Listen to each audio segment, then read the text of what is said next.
नमस्कार दोस्तों, मेरा नाम है डॉक्टर भव्यदीप भाटिया और आज हम राजीव दीक्षित जी का एक और व्याख्यान समझने जा रहे हैं।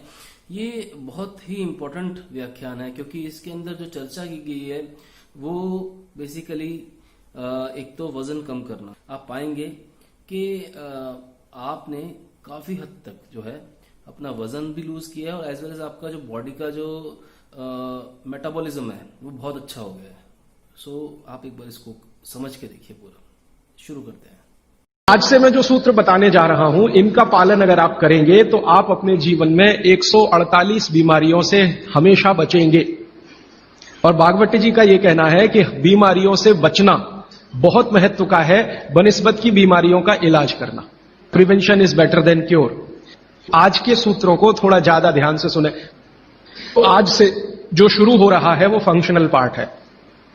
इस फंक्शनल पार्ट में सबसे पहला सूत्र भागवत जी का, वो कई बार ये लिखते हैं अपने सूत्रों में कि खाना महत्व का नहीं है, खाने को पचाना महत्व का है।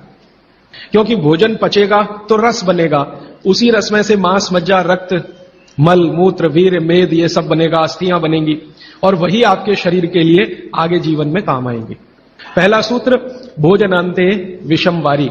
इसका सीधा सा अर्थ है भोजन के अंत में पानी पीना विष पीने के बराबर है।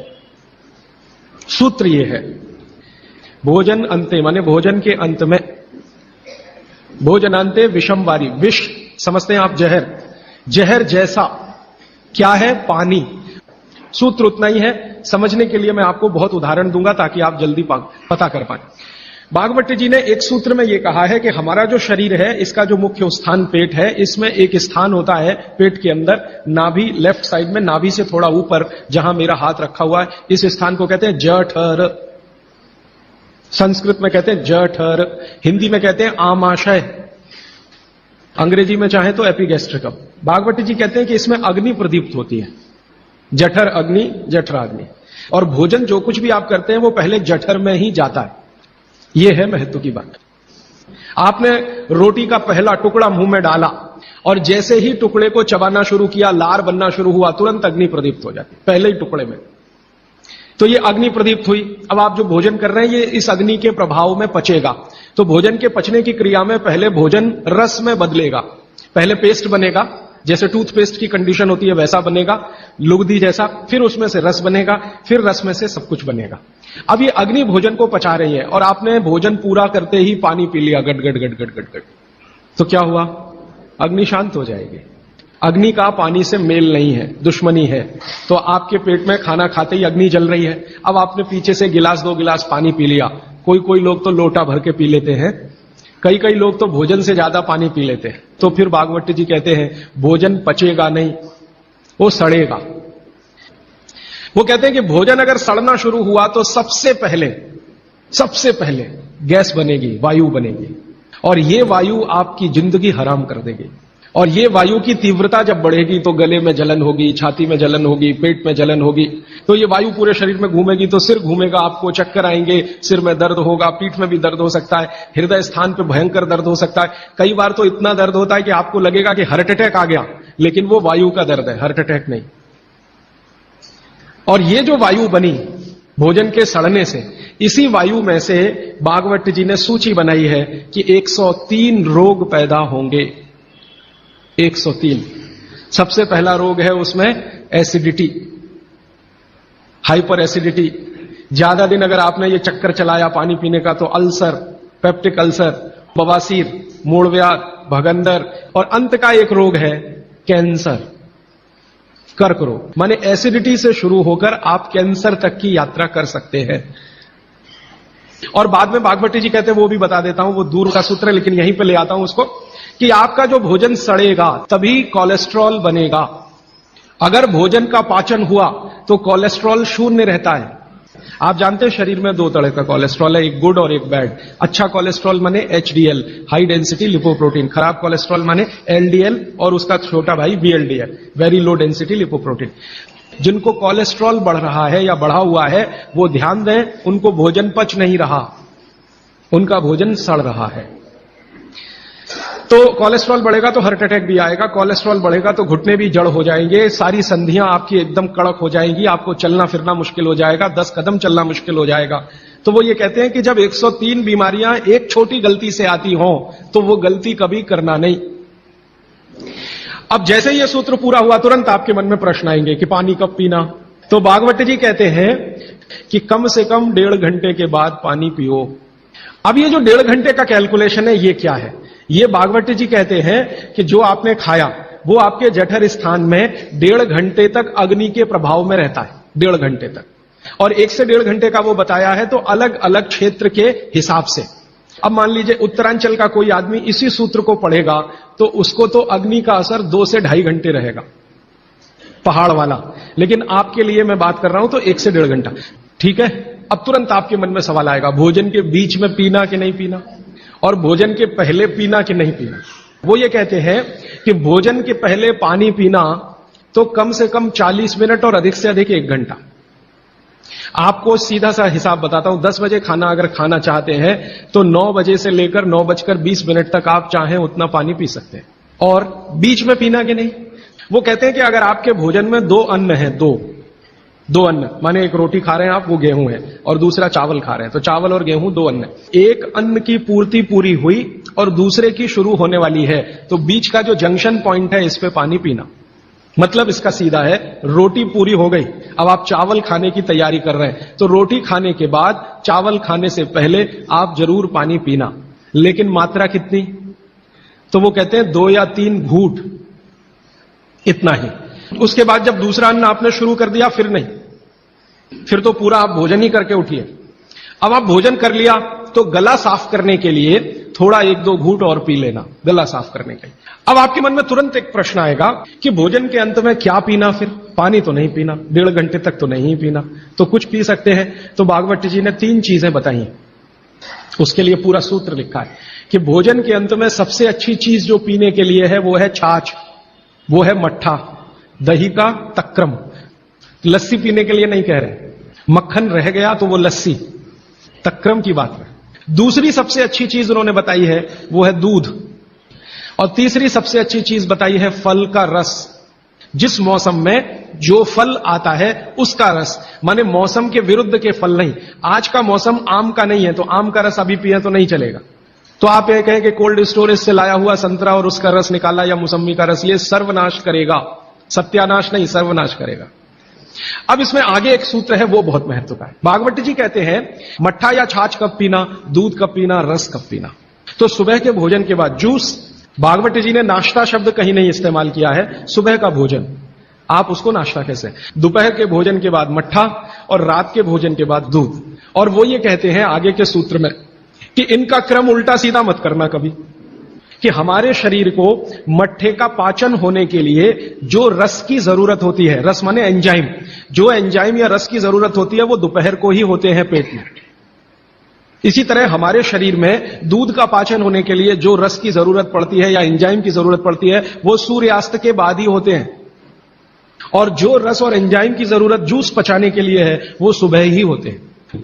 अब आप कहेंगे हमारे बच्चे तो स्कूल जाते हैं दूध पीकर जाते हैं, तो बदल दो, जूस पिलाकर भेजो। और आप कहेंगे जी पिएंगे नहीं, आप जैसी आदत डालेंगे बच्चे वैसे ही होने वाले हैं, क्योंकि बच्चे अपने से कुछ नहीं सीखते, वो आपका सिखाया हुआ है सारा कुछ। समझ जाएंगे तो उनकी भी जिंदगी में ये परमानेंट हो जाएगा। अभी इसके आगे का सूत्र है। तो पानी कैसे पिए? तो हमारे यहां पानी पीने के बहुत तरीके हैं। लोटा मुंह से लगाया गट गट गट गट उतार लिया, गिलास मुंह से लगाया गट गट गट गट उतार लिया। तो भागवत जी कहते हैं नहीं, ये तरीका बिल्कुल गलत है पानी पीने।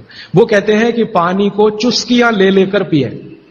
जैसे आप गर्म दूध पीते हैं ना, भागवत जी बिल्कुल उसके समकक्ष रखते हैं। अब ये क्यों? आप एक साथ पूरा पानी उतारें गले के नीचे और एक एक घूंट पानी उतारें गले के नीचे, दोनों में जमीन आसमान का अंतर है। क्या अंतर है? हमारे पेट में भोजन को पचाने के लिए अग्नि होती है और इस अग्नि को तीव्र करने के लिए अम्ल होता है, अम्ल, एसिड प्राकृतिक रूप से बनता है।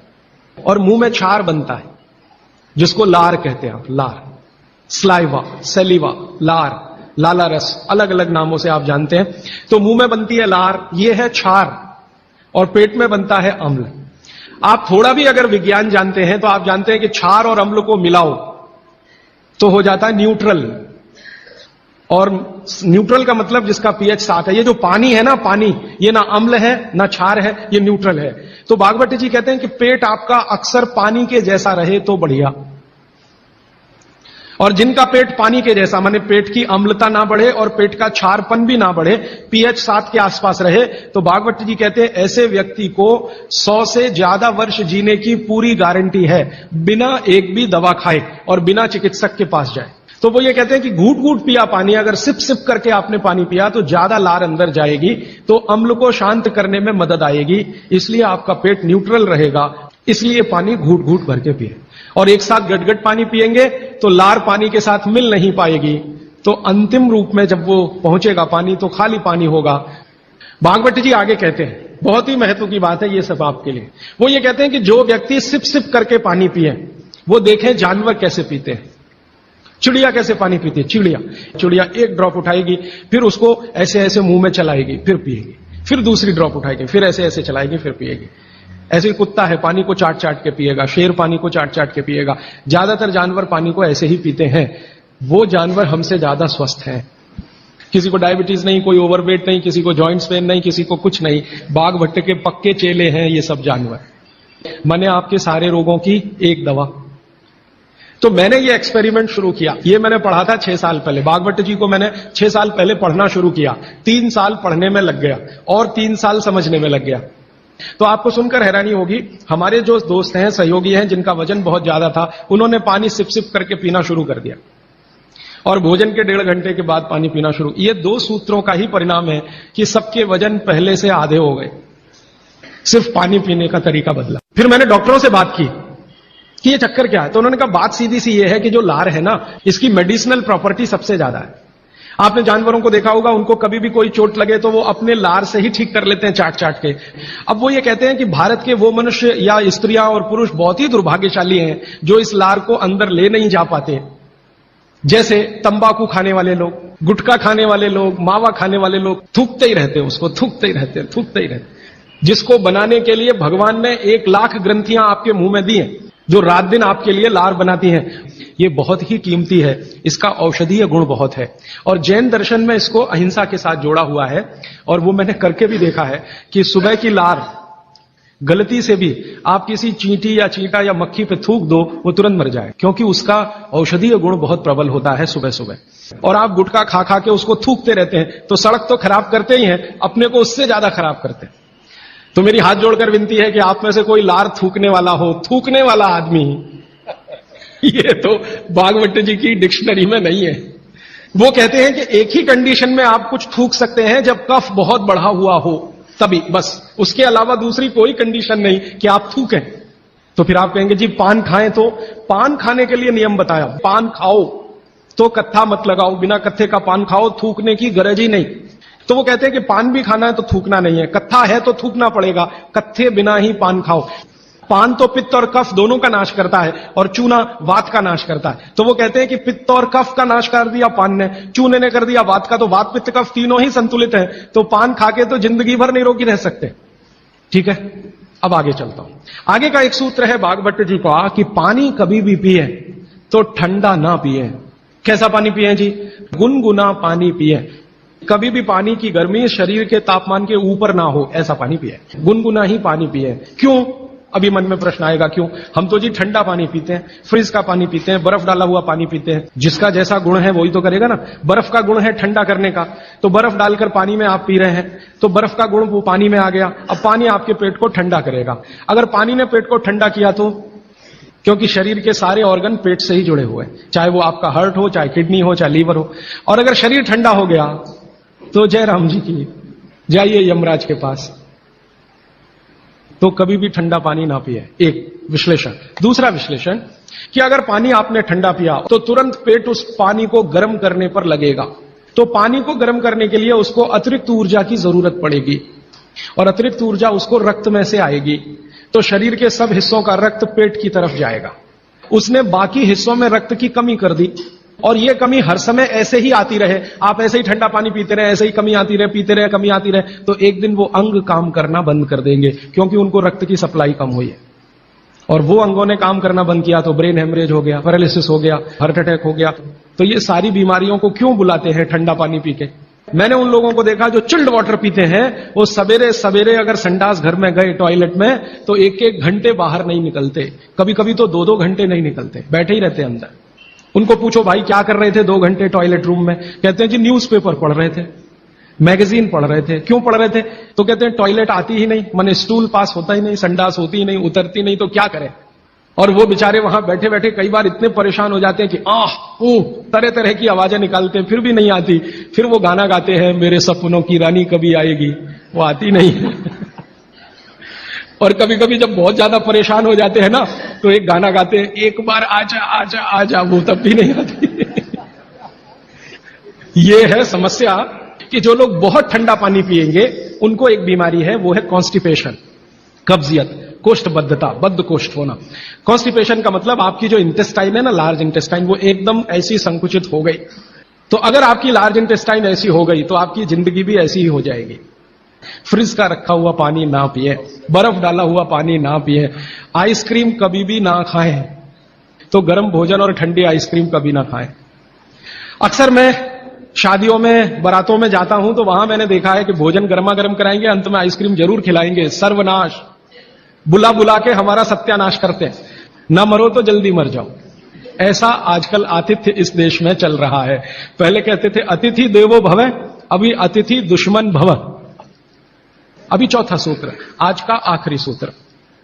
भागवत जी कहते हैं कि सुबह का जीवन आपका जब शुरू होता है तो दिन की शुरुआत में सबसे पहले पानी पिए। दांत धोए बिना पानी पीना, मुंह धोए बिना पानी पीना, कुल्ला किए बिना पानी पीना।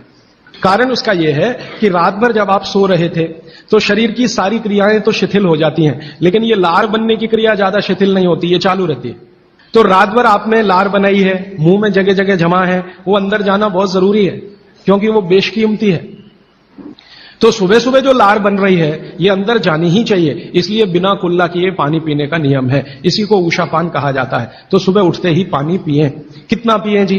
बुजुर्गों के लिए 2 गिलास, बच्चों के लिए, और 3 गिलास आपके उम्र के लोगों के लिए। कम से कम इतना पानी पिए। भागवत जी ने ये जो कहा ना सुबह की लार बहुत कीमती होती है, मैंने इस पर थोड़े कुछ एक्सपेरिमेंट किए पिछले एक आध साल। बहुत सारे कुछ पेशेंट ऐसे हैं जिनको डायबिटीज है, और डायबिटीज की कंडीशन में आप जानते हैं कि कोई घाव हो जाए, घाव तो जल्दी भरता नहीं। मैंने उनको दवाएं बंद किया होम्योपैथी का। फिर मैंने कहा भैया, भागवत जी ने कहा कि सुबह की लार बहुत कीमती है, तुम ऐसा करो सुबह उठते ही जो लार है ना उसको लगाओ तुम्हारे घाव पे, और आप देखेंगे चमत्कार। 15 से 20 दिन में घाव भरना शुरू, 3 महीने में बिल्कुल बराबर।